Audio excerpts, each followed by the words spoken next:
Canterbury's loose forward depth set to be tested after Jed Brown's latest injury. Canterbury's loose forward depth set to be tested after Jed Brown's latest injury. Canterbury flanker Jed Brown takes the ball into contact before he was injured playing against Waikato on Saturday night.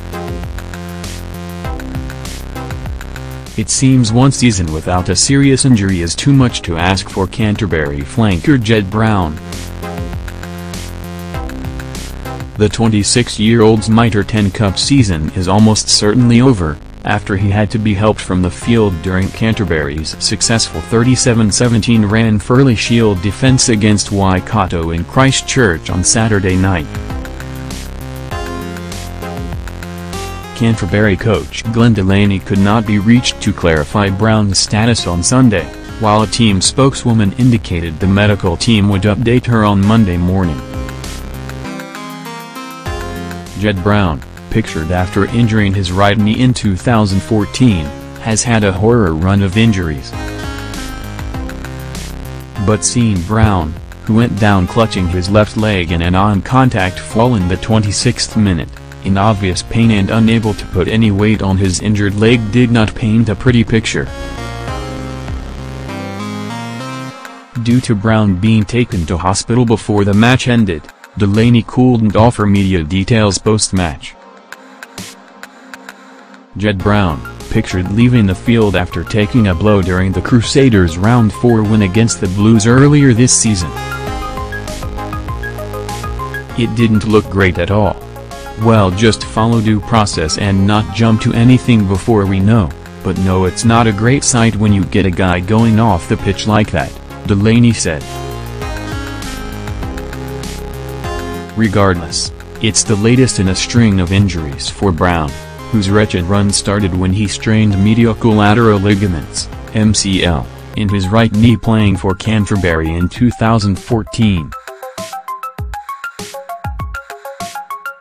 It got worse the following year, when he busted the anterior cruciate ligament, ACL, in the same knee playing for the Red and Blacks. Hamstring and shoulder injuries hindered him last year, ensuring he didn't make his debut for the Crusaders until this year's Super Rugby campaign. Who's off contract with the Crusaders, and his latest injury won't do him any favors in nabbing a Super Rugby contract for the 2018 season. It's also set to test Canterbury's loose forward depth, with captain Luke Whitelock still sidelined with a knee injury, and the availability of All Black Matt Todd up in the air. Whitelock was Waterboy on Saturday night and is expected to play again this season. Billy Harmon replaced Brown against Waikato, joining blindside flanker Tom Sanders and No 8 Reed Prince. Delaney might have to call in reinforcements ahead of Friday night's Shield defense against Taranaki, a match which will go a long way to determining the top seed in the Premiership. If Canterbury are to lock up the Shield for summer, and further cement their spot at the top of the ladder, they'll certainly have to be better than they were on Saturday night. They used an electric 10-minute period before the half-time whistle to turn a 13-0 lead into a 35 buffer at the split, but otherwise turned in a sloppy performance at AMI Stadium.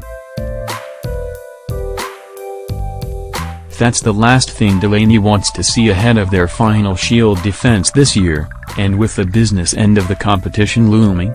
We had patches where we were really unstructured, and that's the bit we've got to correct, he said. Admittedly, some of that happens when you get a wee way ahead on the scoreboard. We'll look at everything in context, but we're building towards the end of the season and I just want us to be a wee bit better. It was a messy old game. Really unstructured, a lot of offloading. And probably some option taking. We've got to look at what was on genuinely and what wasn't.